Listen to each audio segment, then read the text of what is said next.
സ്ത്രീയുടെ വയറ്റിൽ കത്രിക കുടുങ്ങി. പുന്നപ്ര സ്വദേശി ഉഷ ജോസഫിന്റെ വയറ്റിലാണ് കത്രിക കുടുങ്ങിയത്. 5 വർഷം മുൻപ് വണ്ടാനം മെഡിക്കൽ കോളേജിലെ ശസ്ത്രക്രിയക്കിടെ കുടുങ്ങിയ കത്രിക ഈയിടെ നടത്തിയ സ്കാനിങ്ങിനിടയിലാണ് കണ്ടെത്തിയത്.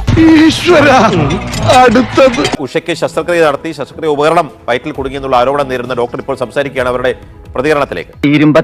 പണി തരാൻ ഞാൻ എന്താ കുപ്പിയിട്ട് വന്ന ഭൂത അപൂർവമാണ്. 5 അല്ല 50 വർഷം ജീവിച്ചാലും ഒന്നും സംഭവിക്കത്തില്ല. എന്തോന്നാടോ ഇത്? എവിടെ നിന്ന് കിട്ടിയോടോ ഈ ഉണ്ടാക്കണേ? ഇത് വയറ്റിലുള്ളതുകൊണ്ട് ഒന്നും അറിയത്തില്ല. വെക്കാന്നല്ലേ, തെറ്റാണ്. പക്ഷേ വയറ്റിൽ ഇത് ഇരുന്നുകൊണ്ട് ഒന്നും അറിയാം. ഇത് പണ്ട് 20 കൊല്ലം മുമ്പ് വെച്ചതും ആകാം. ഇപ്പൊ വെച്ചതാന്നുള്ളതിന് ഒരു തെളിവുമില്ല. തന്റെ മുഖത്തോണ്ട് ലക്ഷണം താൻ ഈ തൊഴിലിന് പറ്റിയവനല്ലെന്ന്. എവിടെ നിന്ന് കിട്ടിയടാ നിനക്ക് ഇത്രയും കുരുട്ട് ബുദ്ധി? പിന്നെ വേറൊന്ന്, ഈ രോഗിക്ക് ഇതിനു മുമ്പ് ഒരു ഓപ്പറേഷൻ ചെയ്തിട്ടുണ്ട്. അന്ന് വന്നതാണോന്ന് എങ്ങനെ അറിയാം? ഈ ഓപ്പറേഷനിലാ വന്നതെന്ന് എന്താ ഓർമ്മ? ഒരാളുടെ തലയെ കെട്ടിയ സിസ്റ്റത്തിലാണ് അതിന്റെ ഫെയിലിയർ. എന്തുകൊണ്ട് ബോർഡ് വെച്ച് എഴുതുന്നില്ല? എഴുതാനുള്ള സ്റ്റാഫില്ല. ഈശ്വര, ഇതൊക്കെ എന്റെ തലയിലാവൂലോ? അതെങ്ങനെ നിന്റെ തലയിലാവണം? പിന്നെ നീ കയറിയേക്കോ? ഞാനാക്കണ, ഞാൻ അതിന്റെ ഒരു കുറവ് മാത്രമേ ഉള്ളൂ. അലമ്പായി പോയി സാറേ, ഭയങ്കര അലമ്പായി പോയി. ആ മാനേജ്മെന്റ് ഒക്കെ ഭയങ്കര തരികിട എന്ന് പറഞ്ഞാൽ തിത്തരികിട. അതറിയത്തില്ല. ഇതിന്റെ എണ്ണത്തിനൊന്നും ഒരു കണക്കും ഗവൺമെന്റ് ആശുപത്രികളിലില്ല. സിസ്റ്റം ഇങ്ങനെയാണ്. ശരിക്കും ഒരു ബോർഡ് വെച്ച് എത്ര ഇൻസ്ട്രുമെന്റ് ഉണ്ടെന്ന് ഫ്ലോർ നേഴ്സ് എഴുതണം.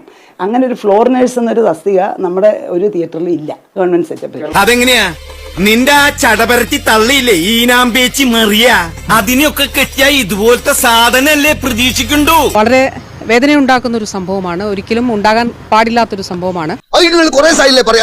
കൃത്യമായിട്ട് അന്വേഷിക്കുകയും അന്വേഷണത്തിന്റെ അടിസ്ഥാനത്തിൽ ഒരു തരത്തിലുമുള്ള ഒരു ദാക്ഷിണ്യം ഇതിൽ ഉണ്ടാവില്ല എന്നുള്ളത് വളരെ കർശനമായിട്ടുള്ള ഒരു കാര്യമാണ്. ഓർക്കുമ്പോ എന്റെ തോലുരിഞ്ഞു പോവാ. അപ്പൊ തോലുരിയ നീ എന്താ വല്ല പാമ്പ് സർപ്പമറ്റാണോ? പറ്റത്തില്ലെങ്കിൽ എഴുന്നേറ്റ് പോവാൻ പറ ഗോപാല. എഴുതാൻ ഇവിടെ വേറെ ആമ്പിള്ളാരുണ്ട്, നീ അല്ല.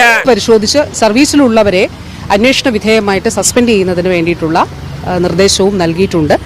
എന്നിട്ട് പ്രോട്ടോകോൾ പ്രകാരം, ഗൈഡ് ലൈൻ പ്രകാരം, WHO പ്രോട്ടോകോൾ പ്രകാരം ആ സ്ട്രപ്നേഴ്സ് ഉൾപ്പെടെയുള്ളവർ അവിടെ ഉണ്ടായേ മതിയാവുകയുള്ളൂ. ശരിക്കും ഒരു ബോർഡ് വെച്ച് എത്ര ഇൻസ്ട്രുമെന്റ് ഉണ്ടെന്ന് ഫ്ലോർ നേഴ്സ് എഴുതണം.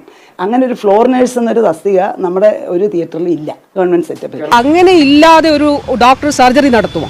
അങ്ങനെയാണെങ്കിൽ എങ്ങനെയാ അത് നടത്തിയത്? അത് തന്നെ ഏറ്റവും ഗുരുതരമായിട്ടുള്ള ഒരു വിഷയമാണ്. വെറുതെ കിടന്ന് ഉരുളാദാശനെ. ആശാന്റെ കംപ്ലീറ്റ് ബയോഡാറ്റ ഞങ്ങൾക്ക് കിട്ടിക്കഴിഞ്ഞു. കിട്ടിയല്ലേ? എവിടെന്നെങ്കിലും ഒരു വാടക കൊലയാളി കിട്ടുമോ മാഷെ?